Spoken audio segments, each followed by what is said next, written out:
And ಇದನ್ನು ಇನ್ನೊಂದೇನು ಹೇಳ್ತೆ ಅಂದರೆ, ನೀವು ನಿಮ್ಮ ಬಗ್ಗೆ ಸ್ವಲ್ಪ ಕೇರ್ ಮಾಡಿ. ಈ ವಾರ ನೀವು ತುಂಬ ಪವರ್ಫುಲ್ ಸ್ಟೇಟಲ್ಲಿದ್ದೀರಾ. ಸೊ ಸ್ವಲ್ಪ ನಿಮಗೆ ಸೆಲ್ಫ್ ಕೇರ್ ಮಾಡೋದು, ಹೀಲಿಂಗ್ ಮಾಡ್ಕೊಳ್ಳೋದು, ಮತ್ತು ಯಾವುದಾದ್ರು ಬಿಸ್ನೆಸ್ ಸ್ಟಾರ್ಟ್ ಮಾಡೋಕ್ಕಿದ್ರೆ ಗೋ ಹೆಡ್, ನಿಮಗೆ ತುಂಬ ಚೆನ್ನಾಗಿ ಕೈಗತ್ತುತ್ತೆ. ಇಲ್ಲ ಯಾವ್ದಾದ್ರು ಹೊಸ ಲವ್ ರಿಲೇಷನ್ಶಿಪ್ ಸ್ಟಾರ್ಟ್ ಆಗ್ತಿದೆ ಅಂದರೆ go ahead, very positive. It's like ace card ಥರ. ನೀವು ತುಂಬ ಚೆನ್ನಾಗಿ ಕಾಣಿಸ್ತಾ ಇರ್ತೀರ ಈ ವಾರ. ಚೆನ್ನಾಗಿ ನೋಡ್ಕೊಳ್ಳಿ ನಿಮ್ಮ ನೀವು. ಸೆಲ್ಫ್ ಕೇರ್ ಹೋಗಿ, ಪೆಡಿಕ್ಯೂರ್, ಮೆನಿಕ್ಯೂರ್ ಆ ಥರ, ಬಾಡಿ ಆಯಿಲ್ ಮಸಾಜಿಂಗ್ ಆ ಥರ ಎಲ್ಲದಕ್ಕೂ ಹೋಗಿ, ತುಂಬ ಚೆನ್ನಾಗಿರುತ್ತೆ.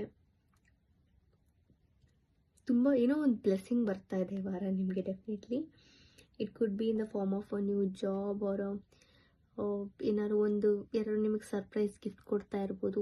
ಇಲ್ಲ ಏನೋ ಯೂನಿವರ್ಸ್ ನಿಮಗೆ ಬ್ಲೆಸ್ ಮಾಡ್ತಾ ಇದೆ. ನೀವು ಇಷ್ಟು ದಿನದಿಂದ ಮಾಡಿದ ಹಾರ್ಡ್ ವರ್ಕಿಗೆ ಏನೋ ಬ್ಲೆಸ್ಸಿಂಗ್ ಥರ ಬರ್ತಾ ಇದೆ. And if you are looking for pregnancy, definitely ಅದು ಆಗೋ ಚಾನ್ಸಸ್ ಇದೆ. ನೀವು ಪ್ರೆಗ್ನೆಂಟ್ ಆಗೋ ಚಾನ್ಸಸ್ ಜಾಸ್ತಿನೇ ಇದೆ if you are looking for pregnancy.